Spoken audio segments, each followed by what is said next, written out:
All right, again, good evening, everyone.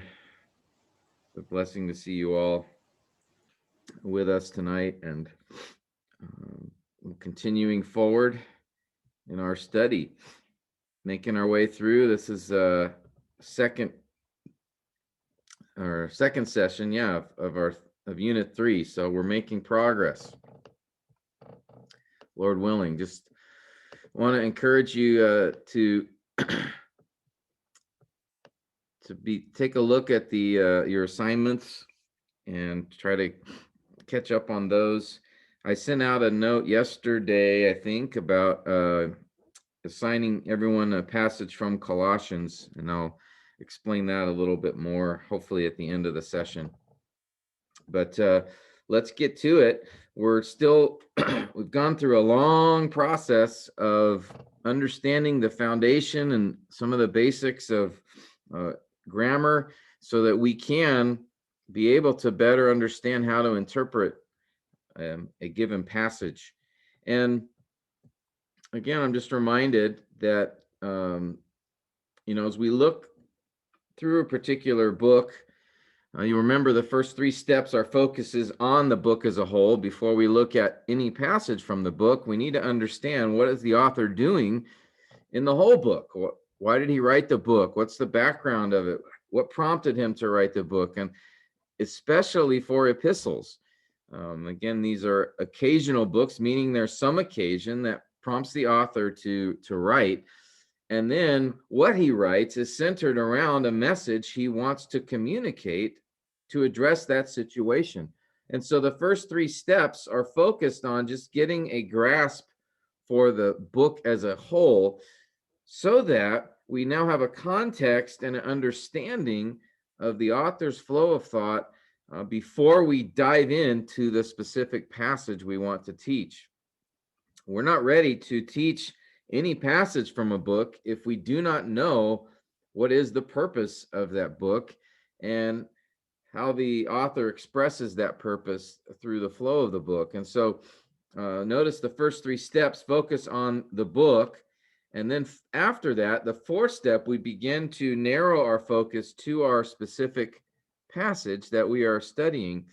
And we've taken the last few months really to prepare us for that 4th step, which we call block diagramming the passage.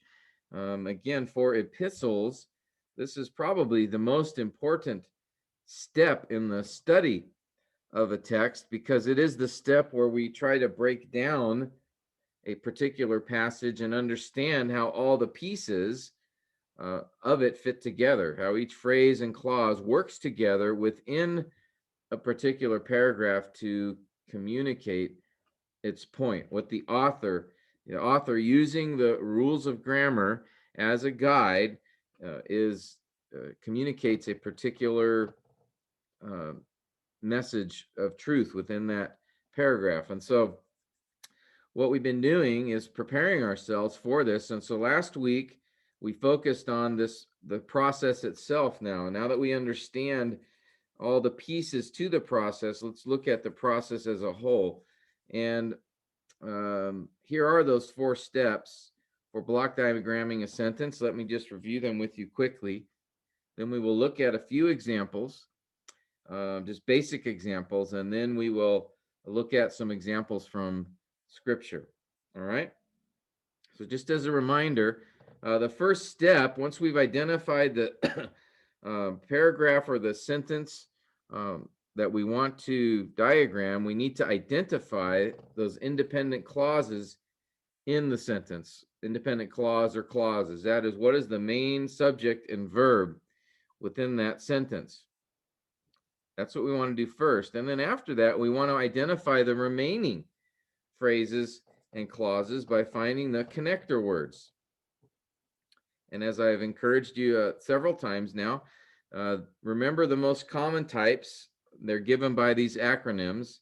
If you do that, you will capture a large portion of the connector words in the sentence. And again, remember, those connector words are what identifies each phrase and clause. They introduce a particular phrase or clause, and then they show us where the next one begins. And so This is a very important step, that step 2. That's why we took so much time going through each of these types of connector words so that we could do this particular step.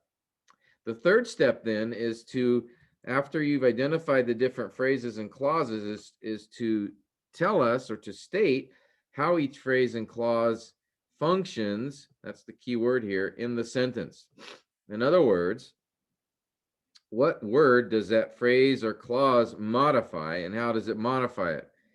And to do that, that particular step, we need to remind ourselves that clauses behave like an adverb or an adjective. That is, a clause or a phrase will modify either a verb or a noun. Okay, remember the fundamental building blocks of any phrase or clause. They are composed of a noun, right, which is the person, place, or thing, and a verb, which is an action or state of being. All right, and so those nouns and verbs don't modify other words, but there are words, phrases, or clauses that either work like an adverb, which modifies a verb, or an adjective, okay, which modifies or supports, explains a noun. Okay, and so each phrase and clause does that in some way. It's going to modify either a verb, an action, and it does that by telling us when the action happened, where, why, how, what was the result of the action. All right, those are the type of clauses and phrases that modify. I should put phrase as well here. Those are the type that modify a verb. But if the phrase or clause describes what kind or which one or who, or gives a description, then it is modifying a noun. All right. Hopefully this is just review, but I think it's always important to remind ourselves. So the fourth step then is, once you've identified the phrase and the clause, how it functions in the sentence, then you move that phrase or clause underneath the word that it modifies. Okay, so I'll do this example with you, and then I'll have you be calling on you guys to help with a couple of more examples. All right, so here's a simple example. I walked to the store in my new shoes, which were blue.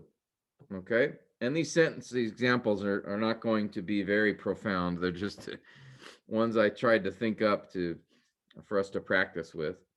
So as I look at this, the first step is identify the independent clause. Now remember, a clause contains a subject and a verb. The independent clause is the subject and verb in the sentence that stand alone, that present the complete thought. And in this particular sentence, that is, I walked, where I is my subject, and then the verb is walked. So I walked to the store in my new shoes, which were blue. Okay, my independent clause is simply I walked. Now, I want to identify then the remaining phrases and clauses in the sentence. So let me highlight my independent clause, and then now I identify the remaining phrases and clauses by looking for my connector words. And here we have several: to, preposition, in, preposition, and then which, relative pronoun. These are my connector words in the sentence, and thus they tell me where my phrases and clauses are. So I break at each one. I walked is my independent clause. Okay, so I will note that. And then we have to the store in my new shoes, which were blue. All right. To the store is a phrase. There's no subject and verb. In my shoes, again, is a phrase. And then lastly, which were blue. Now notice I have a subject, which, and the verb were. So this is a clause, but it is a dependent clause. That word which tells us that it is relying on something else in the sentence. It's connected to something else in the sentence. All right. Any questions so far here? Hopefully, this is nothing new. If it is, you're going to have to go back and review several of the previous sessions, okay? But feel free to ask any questions you might have right now.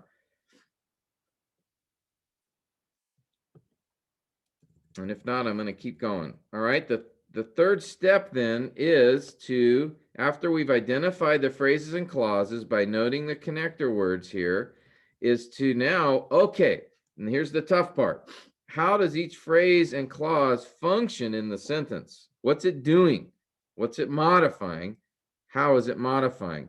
Well, I walked isn't modifying anything because it is the independent clause, so it stands alone in the sentence, as we noted. Now, to the store. Now, I ask myself, okay, what question is this answering? To the store. Well, that's a location, right? It's a place. It's a where. And so in this case, it is going to be modifying walked. And it's telling us where I walked. All right, it's describing the action. And as I told you, for a location, it can describe where the action takes place or where the action is moving towards. And in this case, it's where it's moving towards. I walked to the store. So I walked to a particular location. Where? Now, in my shoes describes, I have to think about, okay, in my new shoes, how is that functioning? Well, that's indicating how, describing how I walked. Okay, it's answering that question, telling us how. I need to put that in quotes. How did I walk? In my new shoes. That was the means, the way in which I walked. And then finally, which were blue. Now, what is that describing in the sentence? What question is that answering? Well, it's indicating what kind of shoes, right? Well, which shoes? The shoes which were blue. Therefore, it's modifies shoes in this case. All right. And often, and when you have the word which, it usually is going to modify the word right before it. So here's how each of the phrases and clauses in the sentence works. And when I'm looking at how something modifies a word or phrase, I'm asking myself these questions that I mentioned to you before. If it's answering the question when, where, why, how, result, that's going to modify or describe an action. All right, so that phrase or clause will come under a verb that's modifying. If it's what kind or which one, who, if it's describing a noun, then it modifies a noun. So in this particular sentence, what kind of shoes, which were blue, that's talking about the shoes. It's not talking about the store or me or how I walked or anything like that. It's describing the shoes. So the last step then is, once I've identified what each of these phrases and clauses are modifying, I now place them under the word it modifies. So I walk, that's my independent clause, so it stays to the left. Now to the store, as I said, it describes where I walked, so I put it under the verb walked. I usually underline my verbs. In my new shoes. Again, this is describing how I walked. And then finally, which were blue, modifies shoes. It's saying which shoes, what kind of shoes. And so those come under the word for shoes. All right. So that's the simple diagram of this sentence using those particular steps. All right. I know it's a very profound thought that I just expressed in this sentence, but hopefully it conveyed the process. Okay. Any questions on this particular sentence or how we got here with this diagram?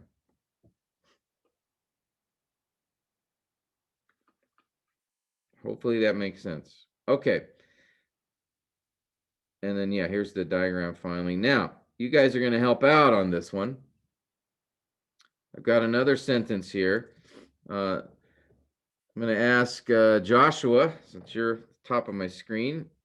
I'm going to give this one to you. You're going to help walk us through this passage.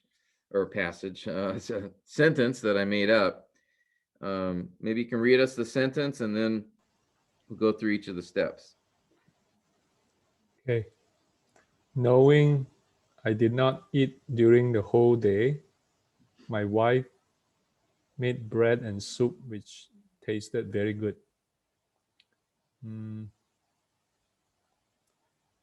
Okay. So my first step is identify the independent clause here.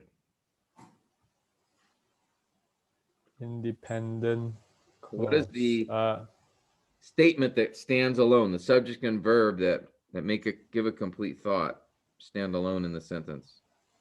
Okay. The independent clause should be my wife made bread and soup. My wife made bread and soup. Now, why did you include soup? Good question. It's a coordinating conjunction and. Yes. She made two things, right? Yep. So my wife made bread. That's a main sentence, but also and soup. So that connects to bread. So there's two things that she made. So those are both part of the main sentence, the independent clause. And notice this time, the last sentence began with an independent clause. All right. And that's typical. Usually, the independent clause will be near the beginning of the sentence. But notice in this sentence, it did not begin it was not at the beginning of the sentence. All right. So good. So we'll just highlight that. So identify, okay, what's the subject and verb here, Joshua? In our subject is my wife. Okay. Verb is made. Object is bread. Then the coordinating conjunction, and then soup is object. Okay, good. All right. We have two objects in this particular sentence. Okay. Let's do the next step then. The next step is we want to identify the remaining phrases and clauses in the sentence. So I'm going to highlight the independent clause. Now, identify the remaining phrases and clauses. Look for the connector words. Okay. Connector word. Knowing is participle. Okay, good. Participle. And remember how we check that. Is there an article before it or does it have a subject? Yep. No. And it does not have either of those, so it looks like it's a participle. Okay, good. Then followed by a dependent clause. I did not eat during. I did not eat. I is a subject. Did not eat a verb.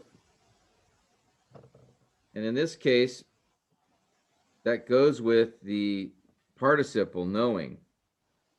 All right. It's the object of the participle. So it's part of knowing. Knowing I did not eat will be together. All right. Okay. Because I did not eat is what I know, or what my wife knew, actually, in this case. Okay. What are the other connector? First, just find the connector words. All right. That's what we're going to do. That's what we're looking for. Okay. During. Yes. And which. Yes. I think that is it. All right. That's So it. these Yeah. connector words are what will show us each phrase and clause. That's why we know that I did not eat goes with knowing. Okay. It's not knowing by itself and then another statement, I did not eat. No, I did not eat goes with knowing. Knowing what? So again, this is one, in this case, clause, because it does have a subject and verb in a sense, but this all goes together. Knowing I did not eat, then during the whole day, and then which tasted very good. So what I do at this point then is just split it up. So at each connector word or the independent clause here, you do this, and then I identify, okay, knowing I did not eat is what? A phrase or a clause? Clause. Okay, because we see a subject and a verb there. And what kind of clause is it? Is it independent or dependent? Dependent. Yes, because this word knowing, right? Knowing participles, remember, participles are by definition modifiers. They do not stand by themselves. They do not stand alone. They are connected to, subordinate to some other word in the sentence. That's just by their definition. Okay, they are a modifying word. Okay, they'll modify a noun or a verb. So we know it must be then a dependent clause. It's depending on something else. All right. How about during the whole day?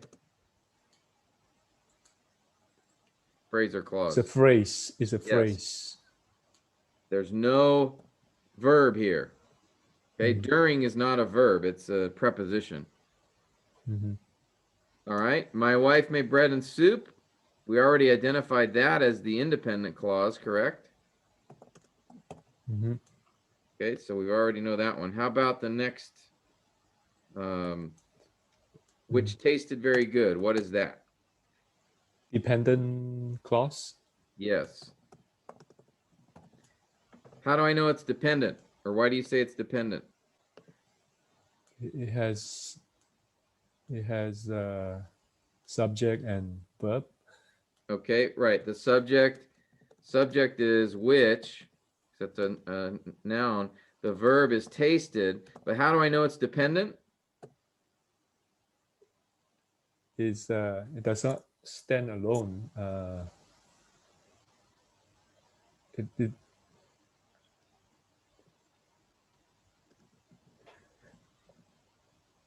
How do I know it's not it's standing alone? modifying bread and soup. Yeah, that word which here tells us it's dependent. Yeah. All right. That's the key. It shows it. I see a subjective verb, so I know I have a clause here, but it doesn't stand by itself because this word which is connecting it to something else in the sentence. And you're correct. It's describing the soup, the bread and the soup. Okay. Okay, good. So now that we've identified the phrases and clauses, the next step is to describe or to indicate how they're each functioning in the sentence. That is, what do they modify and how? So here, knowing I did not eat, what do you think that's modifying and how is it modifying? It modifies made. My wife made. Okay. And I'm sorry, Joshua. We should have gone back and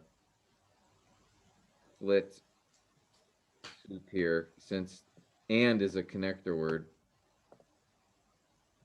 Okay. Okay. So sorry about that. Okay. So knowing I did not eat goes with, what were you saying? Modifies the verb made. Okay, what question is it answering? How does it modify that verb? Uh, why my wife made bread? There you go. Why did my wife make bread? Knowing I did not eat. That's the reason. And so whenever, if it's answering the question why, it's going to be describing or modifying an action. It's in this case telling us, why did this action happen? Why did it take place? Well, because my wife knew I did not eat. All right, how about during the whole day? This phrase modifies did not eat. Yes. Okay, and how is it modifying it? Telling how long I did not eat. Okay, so it's answering a question when, correct? When, yeah. Yeah. When I did not eat during the whole day. Okay, so again, if it's answering a question when, that's going to modify an action. It's telling us when an action happened or took place. In this case, the action is did not eat. That action took place during the whole day. When? All right, so that's going to modify did not eat. All right, and then we've already noted that my wife made bread is the independent clause, and soup is the second object of the independent clause. So that's how that is connected together. And then we're to the last clause here that you noted was dependent. What word is this modifying and how? Which tasted very good. Uh, bread and soup.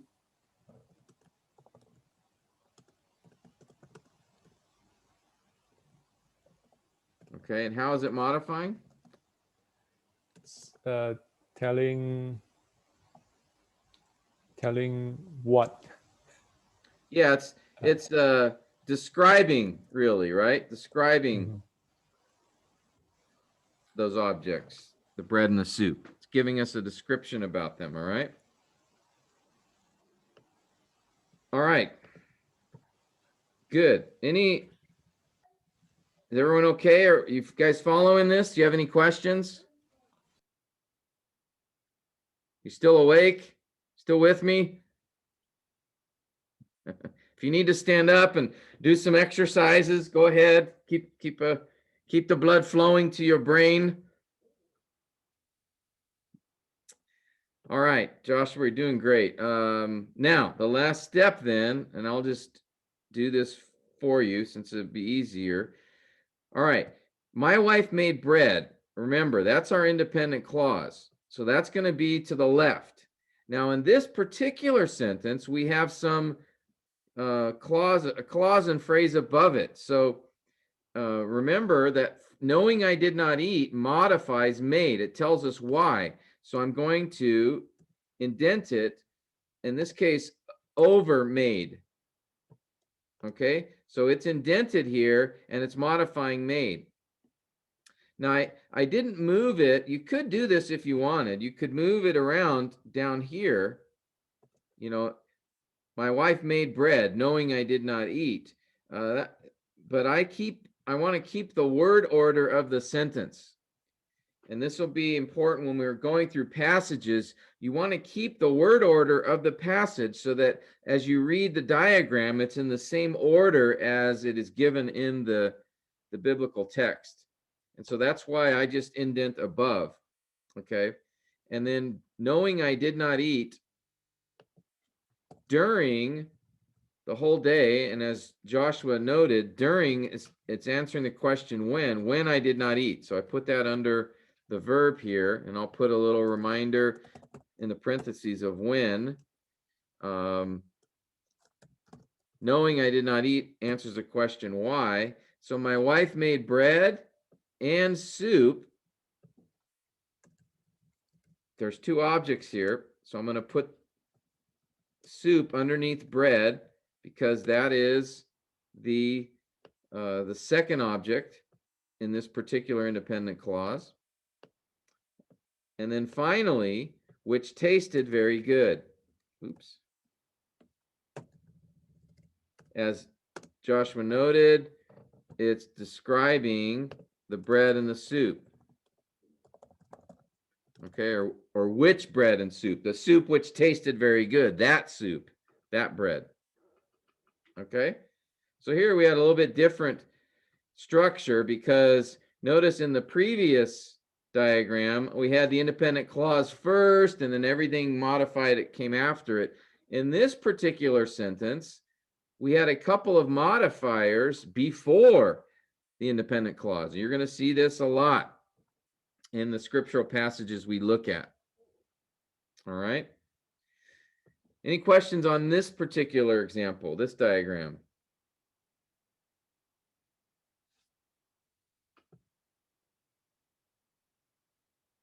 Okay. Let's see. I had one more example. We'll let's go through this one. Tanjin, I'm going to ask you to start on this one for us. Read the sentence and identify the independent clause, the main subject and verb in this sentence. He came to the church in the morning and heard the sermon that was preached and was very encouraged by the word.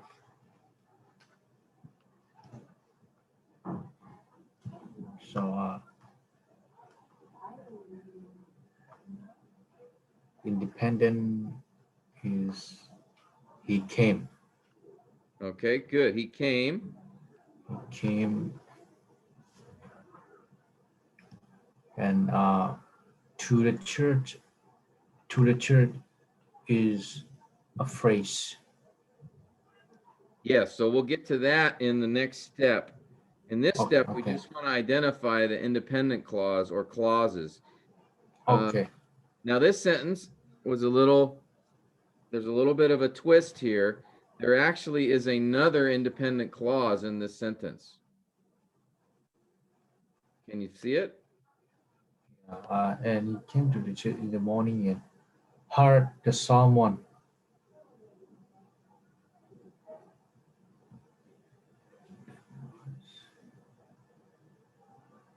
Is that it? Yeah. Yes. And heard the sermon. Someone.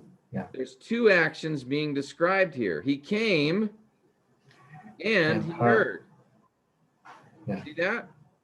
Yeah. So we have two independent clauses in this sentence, and they're split by these phrases in between. Again, we're going to see this in many passages that we look at where there's more than one independent clause, and they are not together. He didn't say, or the sentence doesn't have, he came to church and heard the sermon. That's my two independent clauses, but he came and heard the sermon to the church in the morning. That's not the way we would say it in English. That doesn't make sense. We put to the church in the morning right after he came because it's modifying that. But here there are two independent clauses connected by that conjunction and. And. Again, remember, and connects is a coordinating conjunction, so it connects two equal ideas, two grammatically equal ideas. In this case, Yes. It's connecting two independent clauses. Okay? Yes. Yes. All right. Very good. Now let's identify the remaining phrases and clauses by looking for the connector words. I'll highlight the independent clauses. So find the connector words. To the church. To. Very good. And yeah, and then death to the church in the morning and heard the sermon that. That. Okay, good. Yeah, that, and also that was preached and uh, and was very encouraged by the word by. Okay. There's one more connector word here. Came to the church in the morning in. There you go. Okay, now, is that all of them? Did we catch all the connector words? Yes, I think yes. Yes, you did. Yeah. All right, so the next step that I do is I just take this with my connector words now and just break it at each connector word. I break all of the phrases and clauses. Okay? And then I want to identify each of them. So he came, what is that again? Is independent. Independent. Yeah, independent clause. Well, that's good. It stands alone. It presents complete thought. To the church. Is that a phrase or a clause? Is a phrase. Yes, there's no verb. In the morning. Is a phrase. Is also phrase. Good. All right. And heard the sermon? The sermon is clause. Yeah, this Dependent is clause. it's the second independent clause. Dependent Remember? clause. Yeah, yeah. Second independent clause. All right, very good. That was preached. Is that a phrase or a clause? Is I think is a phrase. Okay. Let's take a look. Do I have a verb? Yeah, verb. I Yes. do. Do I have a Yeah. subject? Subject, not really, but it's connect with that, the connecting Yeah. word that. Yeah, that is a relative pronoun here, and so it Yeah. is acting like a subject in this. So, Okay. so we do have a clause here. Yeah, Okay. clause. Yes. That is Yes. like it's similar to which, the sermon, right? okay. Which, yeah, Yeah, and it's describing the sermon. So this is a clause, but what kind of clause is it? Is it independent or dependent? is independent. Does it stand by itself or is it connect to something else in the sentence? No, is dependent. Yes, very good. And we know that because of the word that. All right, that's telling us it's connected to something else that was preached. Okay, how about this one? And was very encouraged. Is that a phrase? Is dependent clause. Yes, we have a third independent clause. We didn't catch that the first time, did we?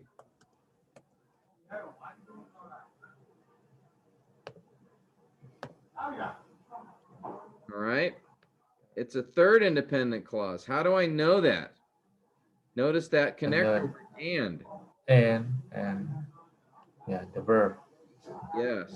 So it's connecting this was very encouraged to the subject, he, and it's a third independent clause in this sentence. Yes. All right, very good. By the word, is that a phrase or a clause? Is a phrase. Phrase. Okay.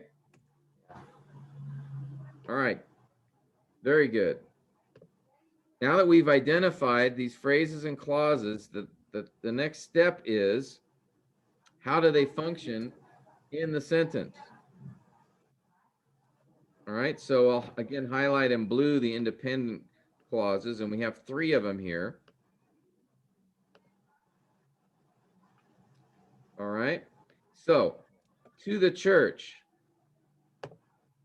And we ask ourselves, oops, what question is that answering? That's going to help us know what it's modifying. To the church is well, where he go. It's where. where, yeah, So it's going to modify. fine. Came. Yes, very good. He came. Remember, a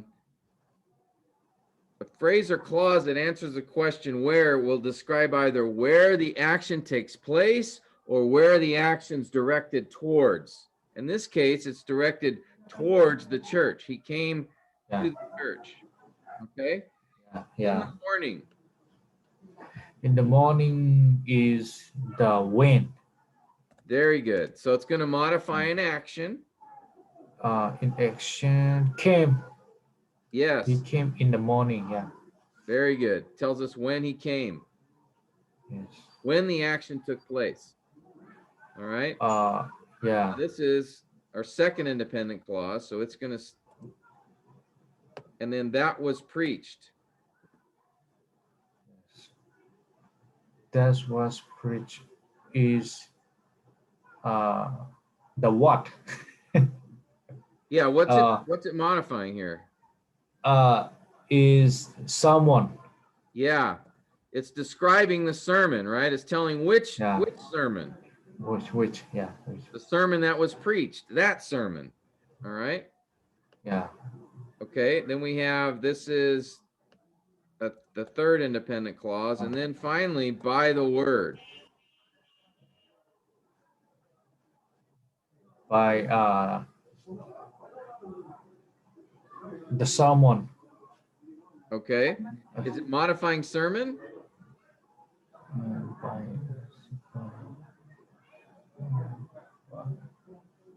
Encourage, I think. Okay. Uh, Yeah. What question is it answering?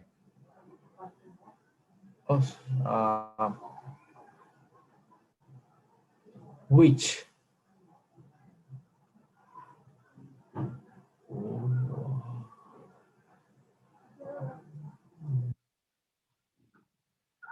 I'll give you a hint here. It's that word by usually refers to how something is done or where something's done. All right. So in this case, it would be how he was encouraged. Very. So it modifies, that's what it modifies, encouraged. Okay. Yeah. All right. So we take these phrases and clauses that we've identified and how they function, and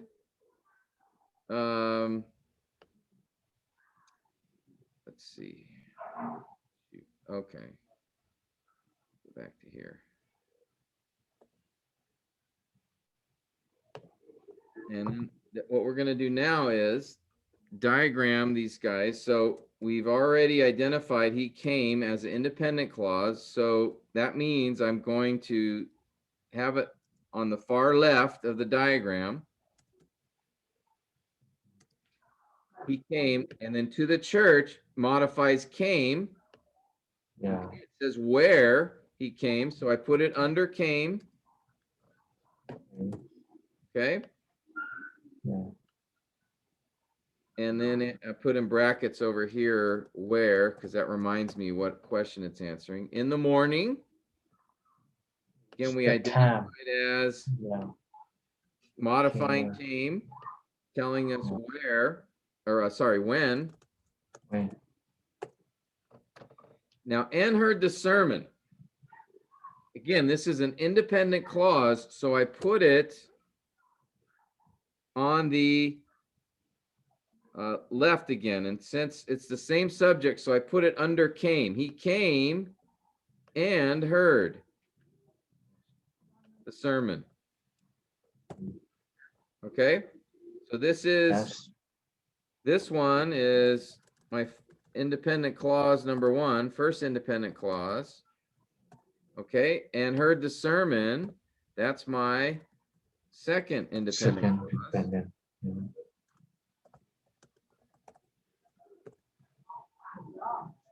And then the sermon, and you said that was preached, that modifies sermon. So I'm going to put it under sermon.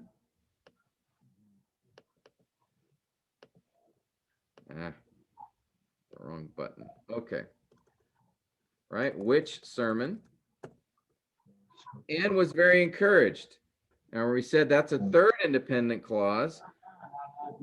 Yes. I'm going to put it, it's sharing the same subject, he, all right? Was. Yeah.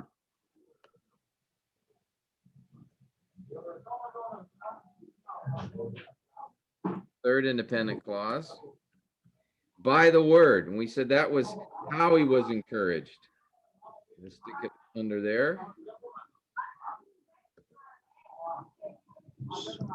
And then put how in parentheses here. Okay. Sorry, I know that's a little bit of a slow process here, but you guys see how this diagram came together?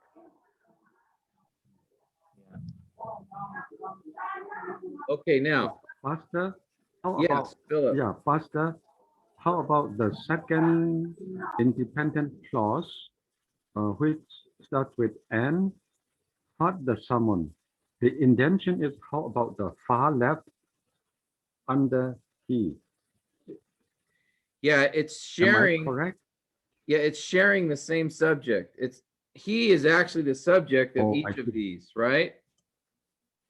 Mhm.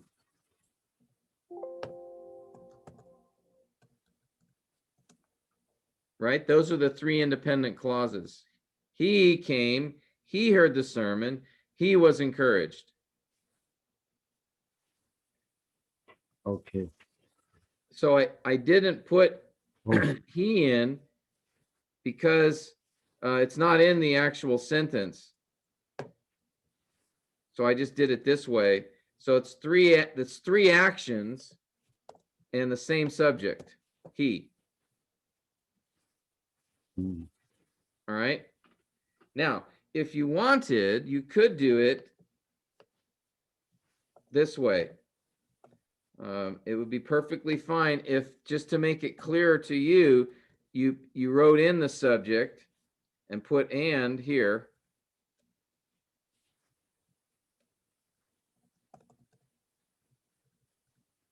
You can do that too.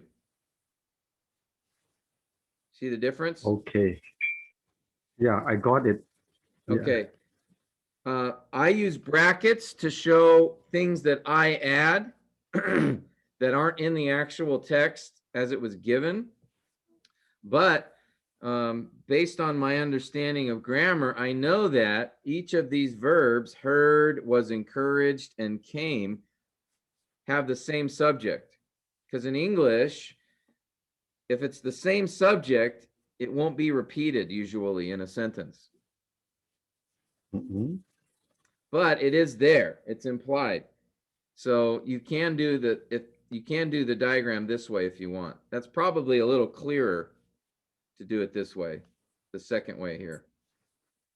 Yes. Okay, you guys see what I Yes. did? I just put in the subject is he, it's the Yes. same subject, and I just included it to make this clear. Now, any other questions here before I want to make a couple comments about this? Did it make Thank you sense so how much. we got I here? think I got it.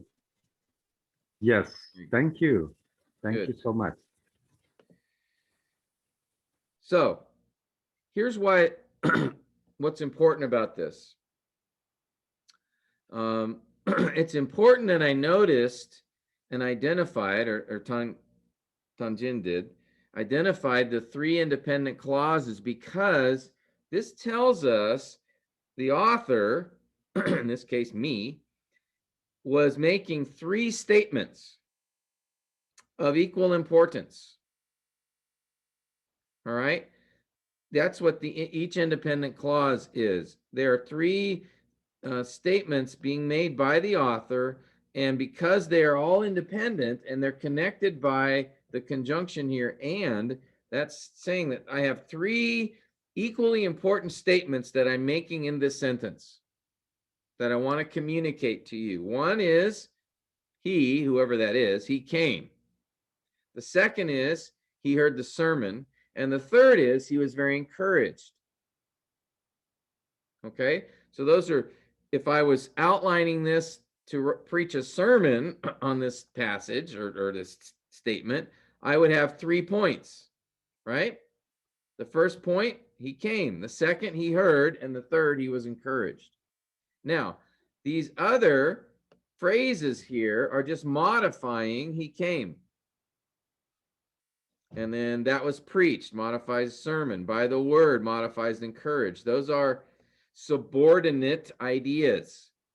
They're important in the sentence. They're giving us more information, but they're not the primary importance. They're not the main thought. Okay? Now, if I had made the sentence like this, he came to church in the morning, and what if this had said hearing the sermon? What if it was a participle instead of a main verb, a finite verb? In this case, it would not be an independent clause anymore. Actually, it's a phrase. It's a phrase modifying came. It's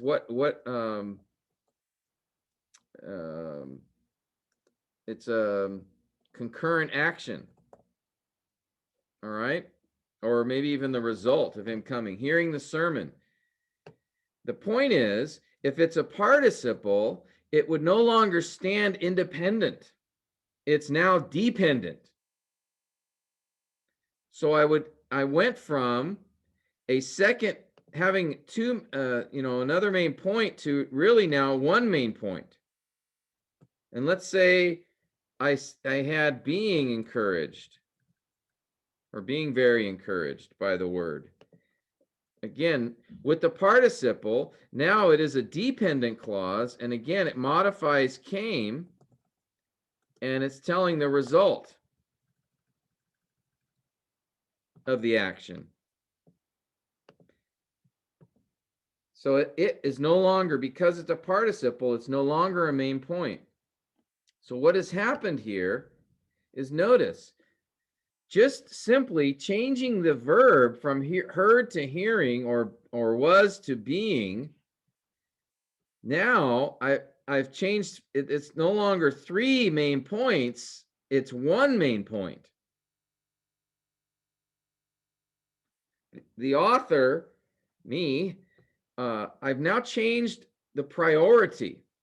In this first sentence, I made the priority. There were 3 main ideas that I was communicating of equal importance. Again, that word and. He came and he heard and he was encouraged. 3 main points. But in the second sentence, which contains almost every word is almost exactly the same except for 2, hearing and being. And those are really close. But in the second sentence, I now am just prioritizing 1 idea. He came. And the rest of these are what we call subordinate or modifying. They are important, but they come under the main idea in this case. So if I'm outlining the first sentence, I have 3 main points. The second sentence, I have 1 main point with 4 supporting points, right? A, B, C, D. All right, with this being my main point.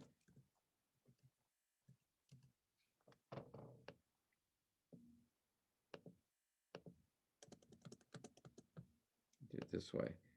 All right, whereas in the first sentence, I have 1 main point. He came. Then I have a second main point. He heard. And a third main point. He was encouraged. And then underneath 1, I have 2 subpoints, A and B. You guys see that? See how the structure is different depending on how the author chooses to communicate. And just by changing this verb heard to hearing, I move from, it's now the type of verb I'm using is different. Heard is a finite verb. It's a regular verb. It conveys a main action. But hearing is a participle. It's a verbal. It's a subordinate idea by its own definition. That's what a participle does, as I explained earlier. Okay? And this is what we're going to see when we look at passages together and outline them. We have to pay very close attention to the details, because in the details, that is what will guide us and show us how the author was prioritizing his particular points. All right. Okay, if you would put and hearing and being, would that change anything? Well, that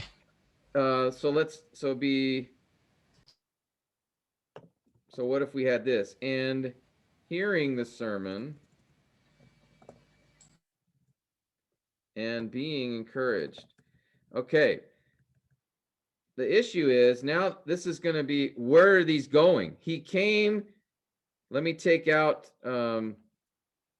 these other phrases just to look at the main. He came and hearing the sermon and being very encouraged. That is not how you would express it in English, because now hearing the sermon and being encouraged, what's that connected to? Remember, and always connects to grammatically equal ideas. All right, so we could see how it connects. Hearing the sermon and being very encouraged, those are grammatically equal. Those are both participle phrases that are being connected. But this and makes sense, the second one. The first one wouldn't make sense, because hearing the sermon is not an independent clause, because that word hearing is a participle. Now, if you had said he came and was hearing the sermon, okay, I now change this to a regular verb idea. But hearing by itself is awkward. That's just simply a participle. Was hearing, that would make sense. He came and was hearing the sermon. So that can take a subject, he.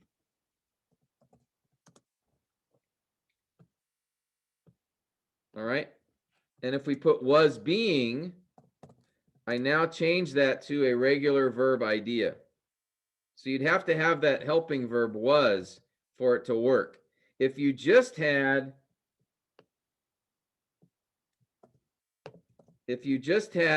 hearing and being, that wouldn't work, because hearing the sermon would not be the same grammatically as he came. Did that answer your question, Dwayne? Or okay. So again, the details, the significance. One, paying attention to and. Okay, I have a coordinating conjunction. This is why we spent all that time on this stuff earlier, because it helps us now when we look at this and say, okay, I have a coordinating conjunction and. That means I'm connecting two grammatically equal ideas. And so this set down here, he came and hearing the sermon, it doesn't work, because hearing the sermon's not the same grammatically as he came. It has a participle. But if he was hearing, okay, that with using that helper verb, I now have changed this. Was hearing is now a regular verb idea. It's describing an action that is ongoing. All right. Does that make sense to you guys? Are there any questions there? We are getting pretty technical, but this is exactly what we're going to have to deal with in looking at a passage. We have to understand, because the point I really want us to see, and I know I've expressed this before, but it's significant, is when I'm looking at a passage and I'm breaking it down, I'm trying to see, what is the author prioritizing? What is he saying is more important? And what are the modifying phrases and clauses that are important, but they subordinate, they come under the main clause? that's what I need to identify if I am going to give an outline that accurately expresses the intent of the author. And he uses grammar to show us his intent. In this first sentence, his intent, or mine, since I'm the author, is to express three equally important ideas. And so we would have these three main points. But the second sentence, it would be expressing one main idea, and then the rest of these are all subpoints that come under that main idea. So in this second sentence, I'm trying to emphasize that he came. All right, that's the main point. All right, and then through Dwayne's question, we see that this sentence here would not be is not given, that wouldn't be following grammatically what's allowed. So this sentence wouldn't make any sense because the word and here, this first and, would not be connecting two grammatically equal ideas until we included that helper verb, which said, oh, okay, this is a regular verb type of action. All right. So this is what we're going to encounter as we look at particular passages, and we'll get to one in a minute. As we look at particular passages, we're trying to identify, okay, what is the author giving as a priority here? I gave you this example near the beginning when we just started talking about diagramming, right? We looked at the Great Commission, remember? And the main command was make disciples of all the nations. You know, where we make disciples. All right, but the main command was make disciples, and then we had those participles. Baptizing them, and then how was in the name of the Father, right, and of the Son. Boy, my typing is pretty bad here. And of the Spirit. Okay, looks like some kind of old English here. Of. Okay. And then we had, and Jesus said, teaching them to obey. Okay. And we said here that this passage, Jesus is giving one main instruction: make disciples. And then he's indicating how.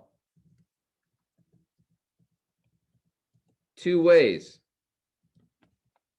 All right, so our outline would be baptizing and teaching. So Jesus is giving priority to make disciples. That's his main idea. That's the main command. And then he's telling us two ways to do that, how to do that. And he's expressing that through participles. All right, now if Jesus had said, instead of using participles, and again, in the Greek, there are participles, so which function similarly as they do in English here. If he had said, make disciples of all the nations and baptize them in the name of the Father and the Son, and teach them. Now, what if he had said it this way? Well, now that would tell us, okay, it's no longer one main point Jesus was making. There are three here.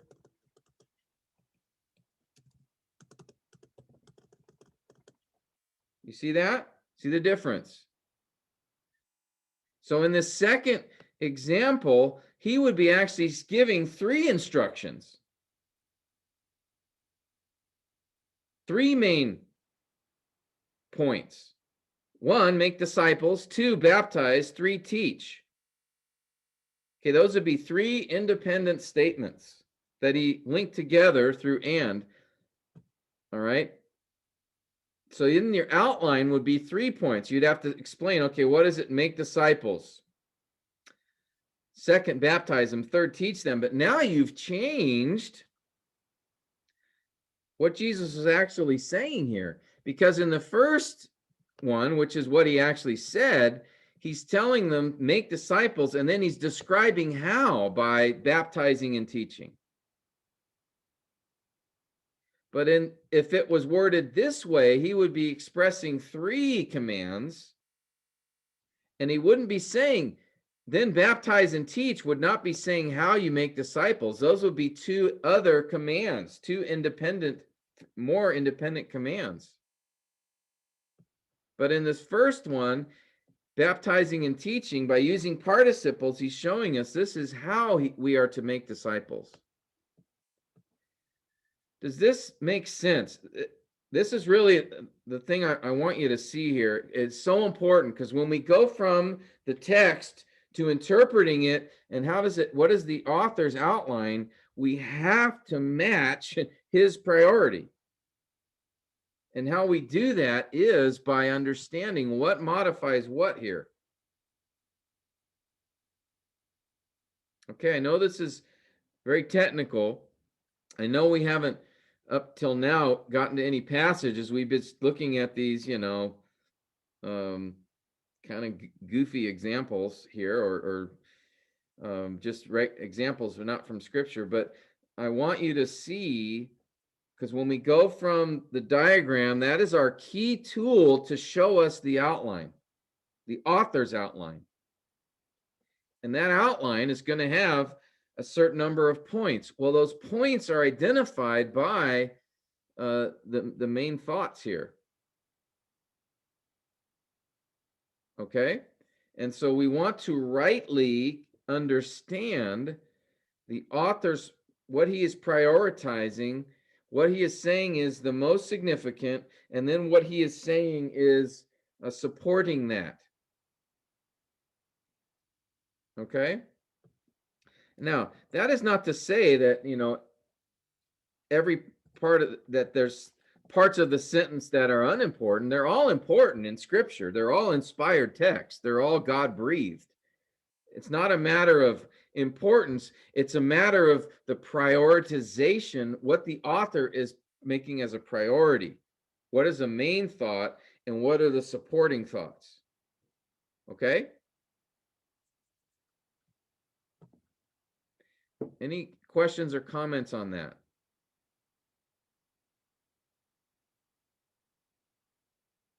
Okay, now if they're not equally, we got an and it's not equal, does that and become just a connecting word then if it's used, or you just can't use it? Maybe that's why a lot of my sentences sound so lousy.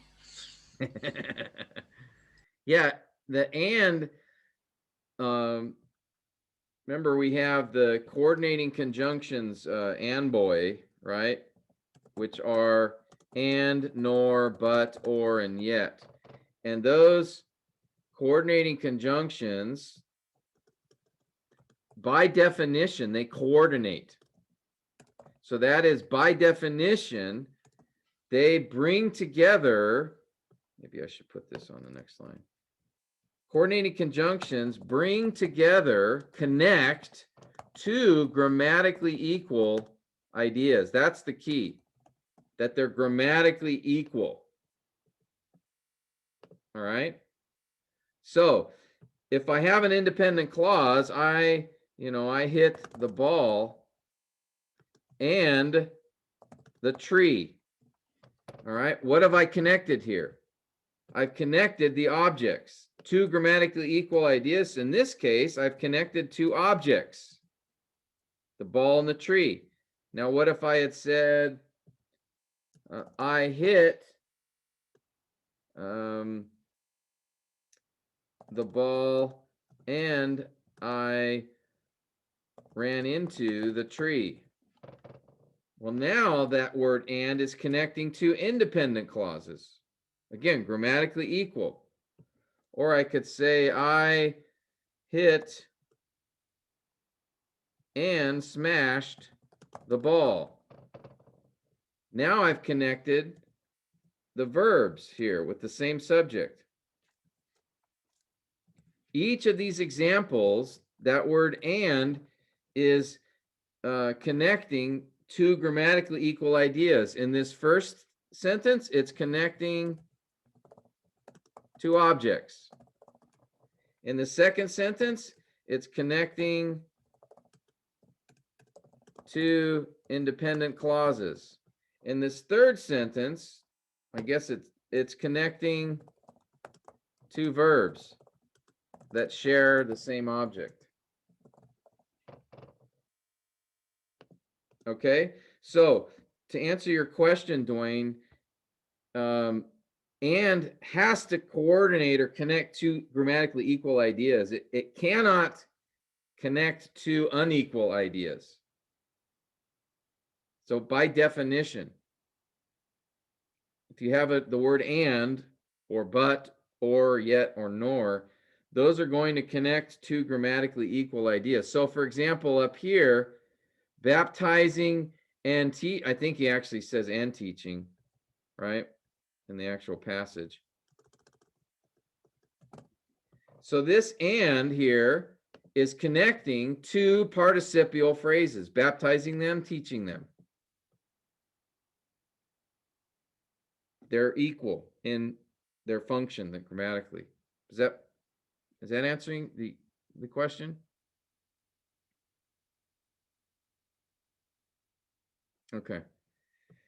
So yeah, if you have the word and, they can't be unequal. You can't have a you know, I hit the ball and going home. All right, that's not going to work. It doesn't make sense. All right, why doesn't it make sense? Well, because I'm not connecting two grammatically equal ideas. Now, if I had said I hit the ball and I am going home, okay, now I've connected two grammatically equal ideas because they're both independent clauses. Or if I said I hit the ball and the tree and in the tree. Okay, that doesn't work either because in the tree is a phrase. I hit the ball is a clause. They're not grammatically equal ideas. So just by definition, it doesn't work. Now, if I said I hit the ball in the tree, okay, that sentence makes sense. Telling us where I hit the ball. But if I throw a coordinating conjunction in there, then that's what's saying, by definition, I'm now connecting two grammatically equal ideas. Well, in this case, I'm not, because in the tree is a phrase. Now, if I had said I hit the ball and it went in the tree, the ball did, okay, I've now connected two independent clauses. That would be okay. So it's understanding how the word and functions. It's a coordinating conjunction. All right. That's a really good question. Are there any other questions? You guys getting nosebleed? Too much English.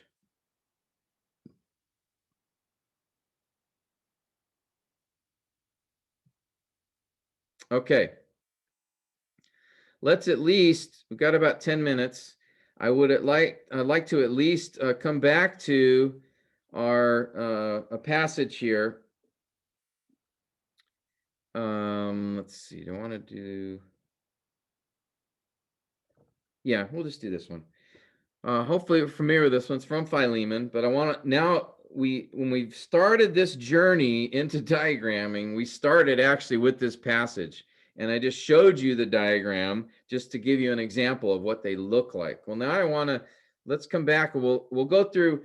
My plan is to just go through passages each time we meet, and just to get an idea. And we'll next week we'll move forward and go to the next step beyond diagramming, but we're going to each week do an example from scripture of a diagram just to keep practicing as well. Okay, so I'd like to, let's take the last 10 minutes we have together, and maybe Pastor Philip, if you could guide us in this diagramming this particular passage, and we'll go through the same 4 steps that we've been doing.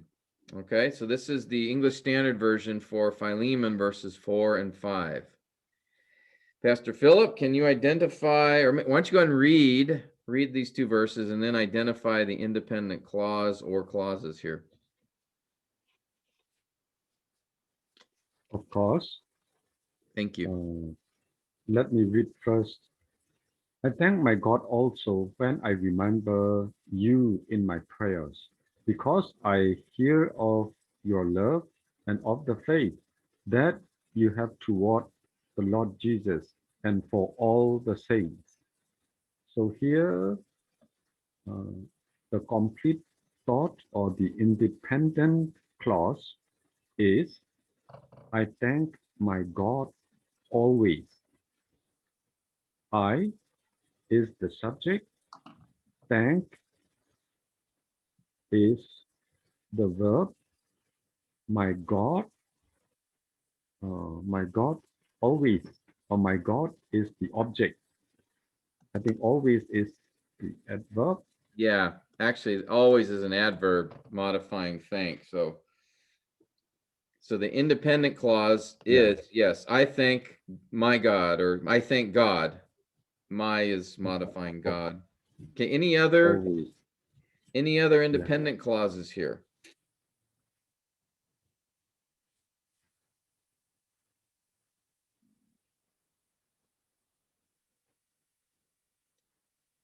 I think that's No, it. Okay. I think this is the only dependent clause. Yeah. Yes.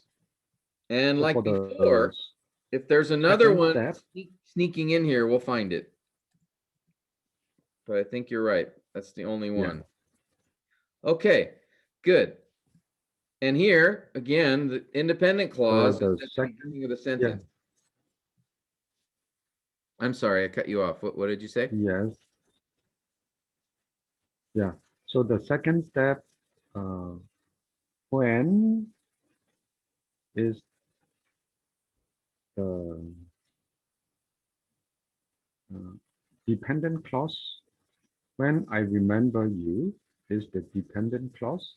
Okay, we'll just identify the connector words first.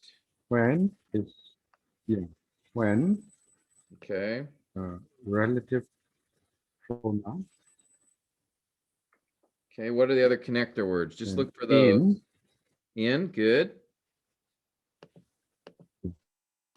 in preposition, and then because is conjunction. Good.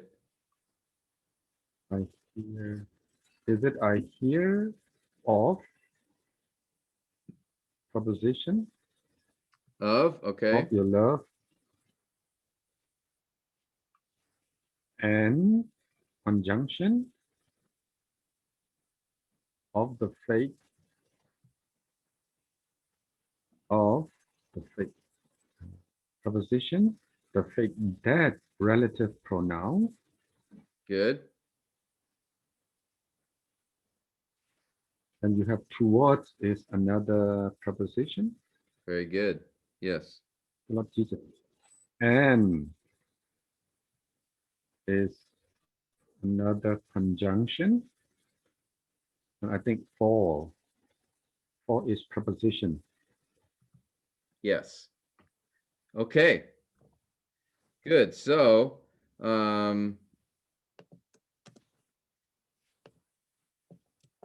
let's take and then just break it up. When I remember you in my prayers, because I hear of Of so you notice I'm just breaking it up at each connector word. Okay. Yes. All right. And then we want to identify, we've already identified this as the independent clause. So I'll just, all right. How about when I remember you? Is that a phrase or clause? This is dependent. Yes. Clause. How do I Dependent know it's clause. dependent? Because the subject I and the verb remember. Yes. So that tells us it's a clause. How do I know it's dependent though, not independent? Because the word when, relative, Yes. yes, relative pronoun when. All right. So that tells us it's dependent on something else in the sentence. Okay. Yes. He didn't say, I thank my God and I remember you. Then it would be an independent clause, right? He said, when I remember you. Mhm. That's the difference. Okay. In my prayers, is that a phrase or clause? Mhm. It's a phrase because no subject, no verb. Yes. Very good. Because I hear. And another dependent clause because there is the subject and verb. Yes. I And then it is subject. connected with, yeah. How do I know it's dependent? It is introduced with the conjunction because. Yeah, exactly. It's a subordinating conjunction. And this goes back to Dwayne's question.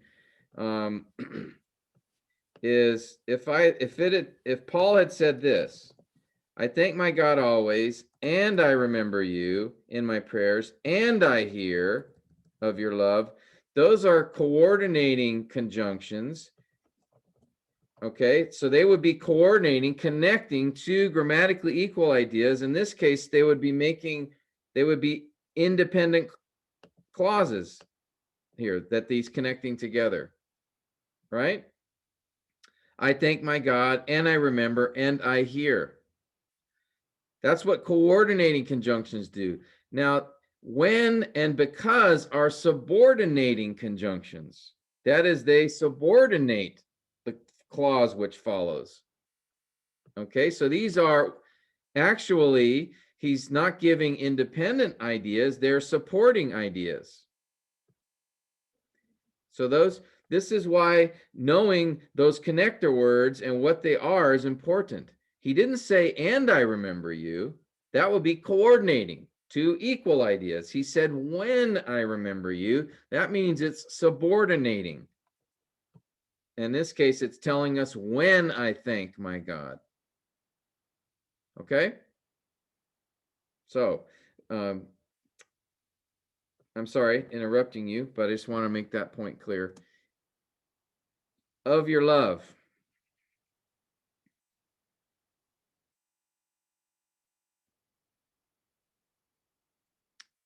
You're muted, brother. Sorry. Yeah, this one is phrase because no subject, no verb. Okay. And then is Phrase and is because no connecting. subject, coordinating conjunction. Yeah. So it's connecting love and faith here. What? So of the faith. Yeah. This phrase, no subject, no verb.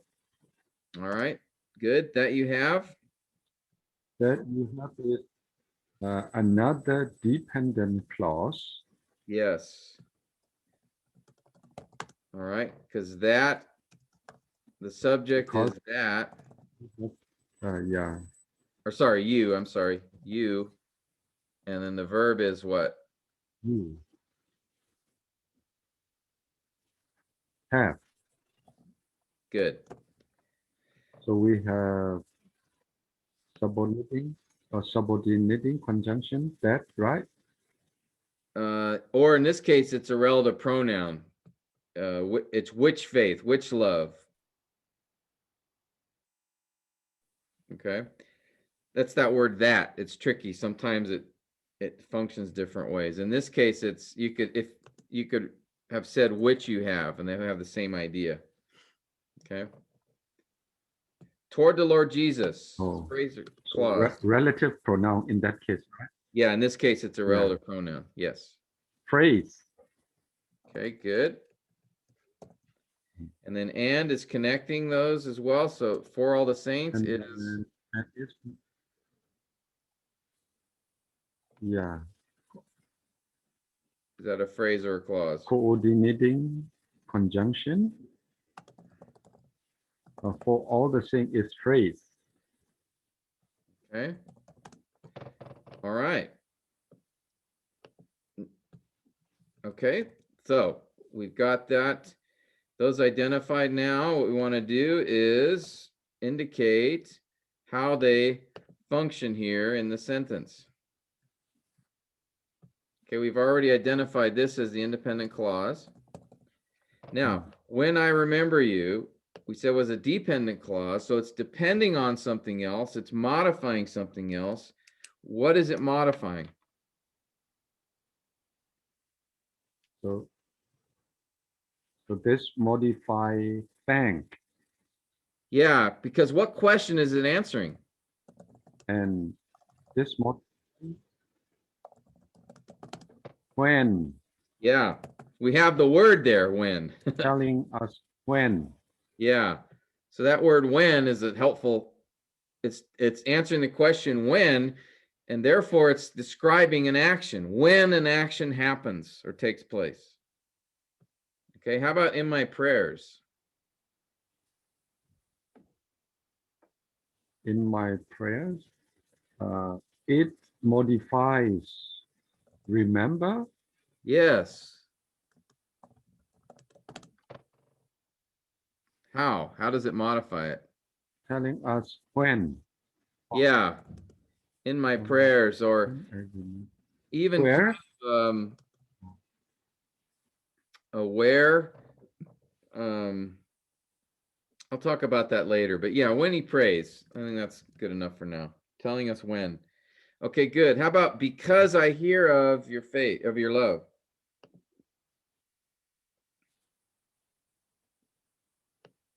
Because it is dependent clause and it modifies thank.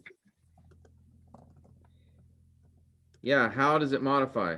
What question does it answer?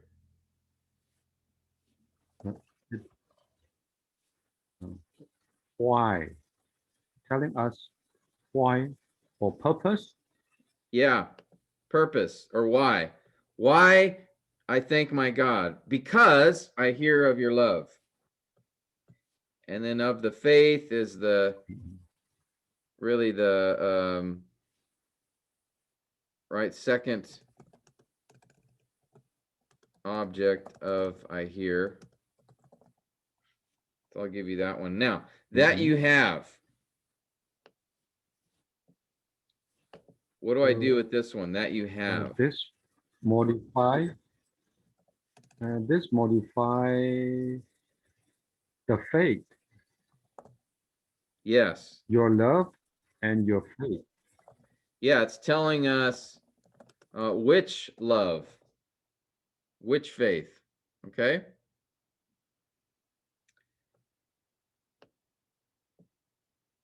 Towards the Lord Jesus.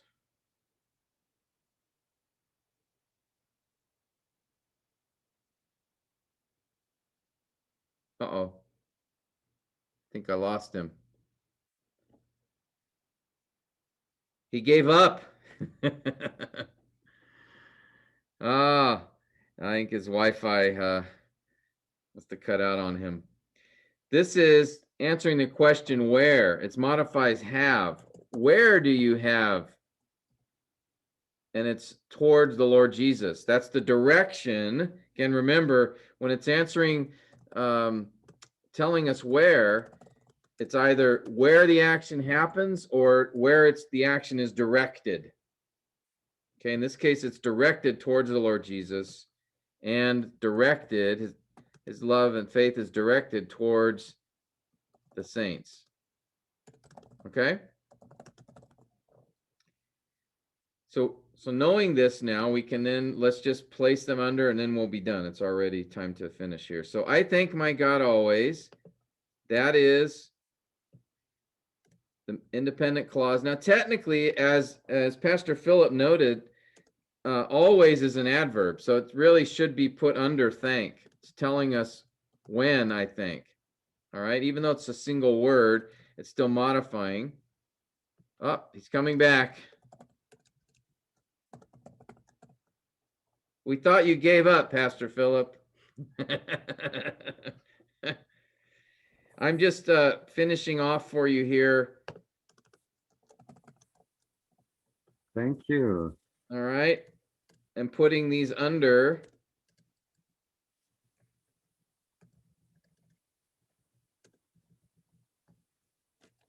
And then we'll be done. Okay, because now what I like to do is for conjunctions, whether it's subordinating or coordinating, I like to put them on their own line. Okay. You don't have to. You could do it this way. You could have it on the same, like you can do it this way if you want. That's totally fine. Maybe we'll just leave it that way for now. There's no rule here about, doing it that way. It's whatever makes most sense to you. And now that you have, that's modifying both faith and love. All right. Which faith and love? And then again, toward the Lord Jesus. That's direction where you have this faith and love. Okay.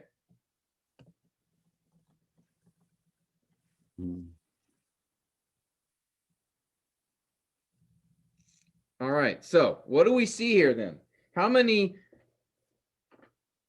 main points are here in this passage, in these two verses? Just one. Just one. I thank my God. So the focus here is Paul's gratitude. That's the main idea he's expressing, is his gratitude to God. Okay? Now, he tells us when he has that gratitude, when he remembers Philemon in this case in prayer, and then he tells us why he's thankful. Because I hear of your love and of the faith.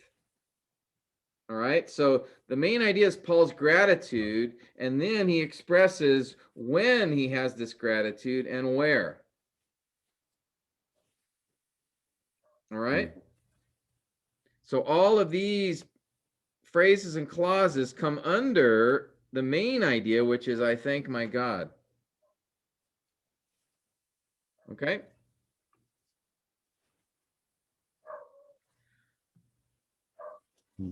All right, any questions from anyone? Next week, I'll do a couple verses from Colossians and then show you from that sermon, potential sermon out, or at least the author's outline from the text. I think that'll be helpful. So I know today was a little bit, we were pretty technical because now we're breaking down, we're looking at the diagram. So we're focusing on some of the technical features here. But stay with this, persevere. We'll continue to go through examples, and I think the more you become familiar with this, it's really going to help you see the structure of these passages. And then when you see the structure, you're better able to see the author's intent, what he's trying to communicate. And here, Paul, his main thought was his gratitude to God, really in his prayers for Philemon because of the testimony of Philemon.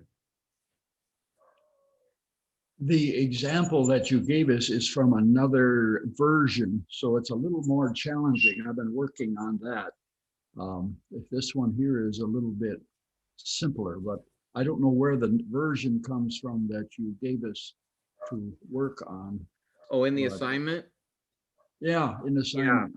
The assignments, that was the New American Standard. I think I used there. So there are a few participles there.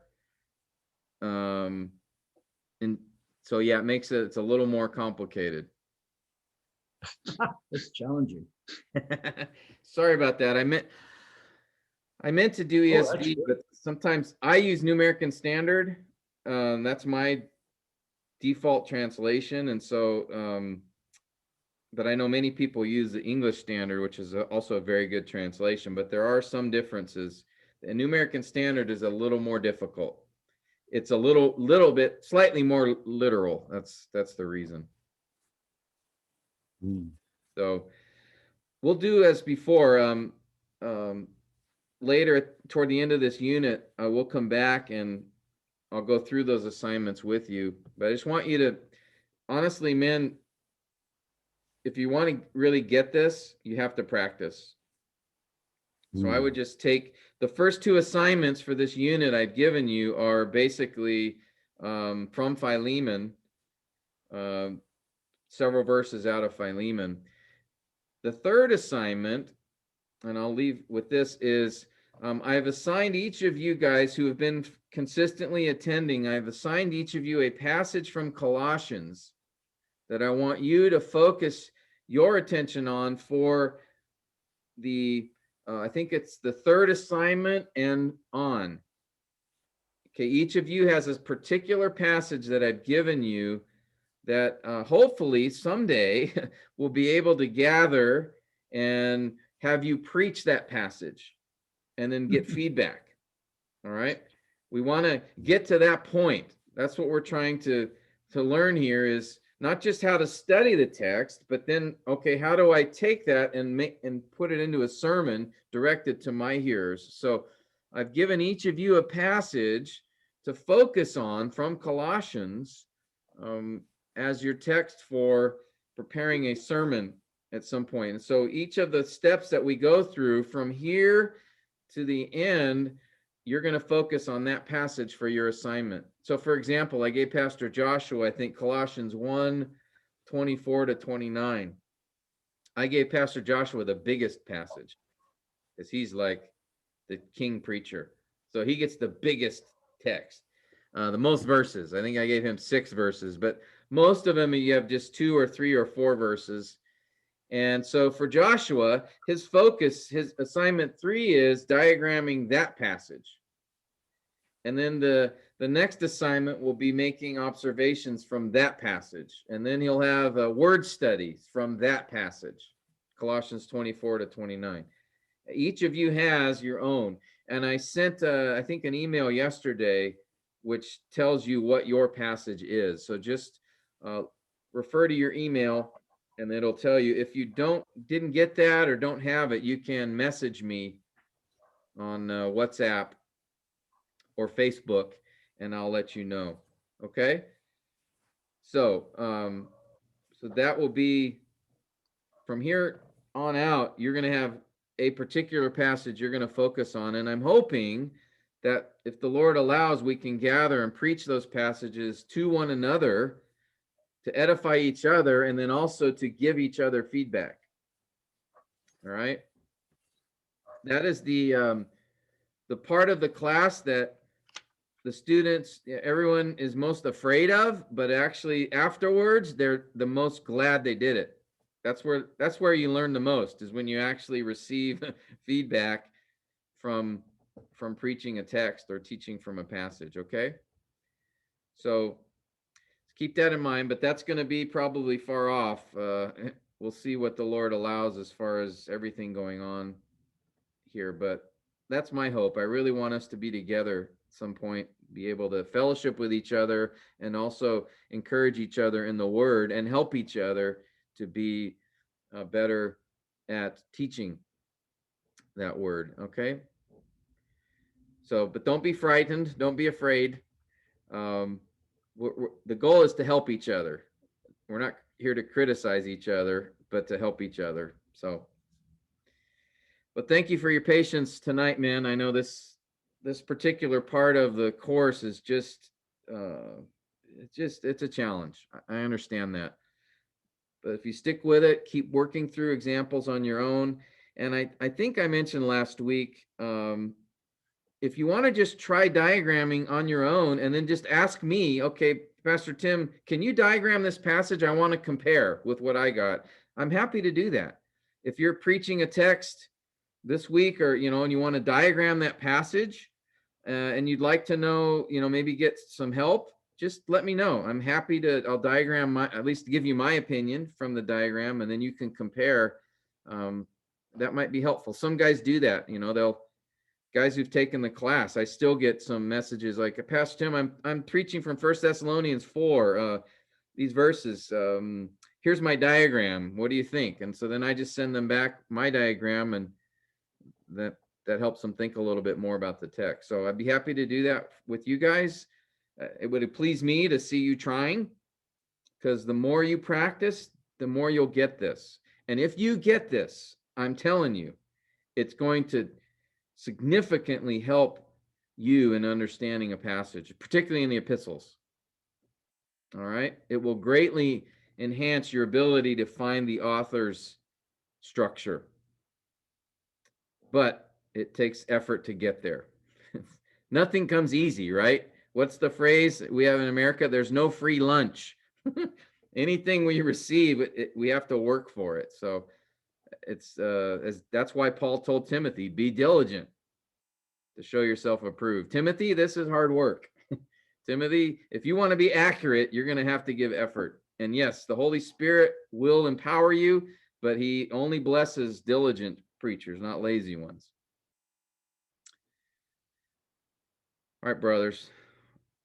It's good to see you. And again, thank you for your time. Any final questions or comments before we depart? That's enough. Also, do we diagram it verse by verse? The assignment that you gave us? Yes. Oh, okay. Yeah. Just you can follow this process that we did in class today. And you can write it out by hand if you want. I gave you the Word file, so you can do it the same way by word as well if you want. Okay? Okay, thank you. All right. Norman, can you go ahead and close us in prayer?